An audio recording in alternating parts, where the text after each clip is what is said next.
Hello everyone, చూసారా తోటకూర మా కుండీలో బాగా వచ్చేసింది.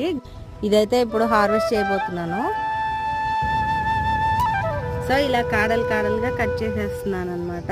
ఇదిగోండి ఇంత వచ్చింది బుట్ట నిండా. ఇంకా 2 కాడలు ఉన్నాయి, ఇవి కూడా తీసేస్తా.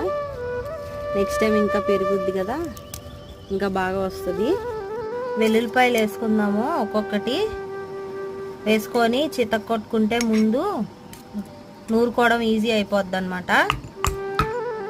పండు వేసేసుకొని ఈ చింతపండును కూడా దంచేసుకోవాలి. వేసుకుందాం,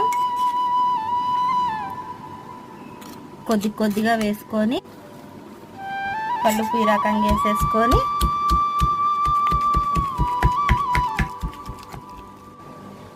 ఈ మాత్రం వేయకపోతే పసరు వాసన కూడా వచ్చేస్తుంది. కొంచెం వేసుకొని మనం దంచుకుందాం. ఇప్పుడు టేస్ట్ చూద్దాము. సూపర్ అంటే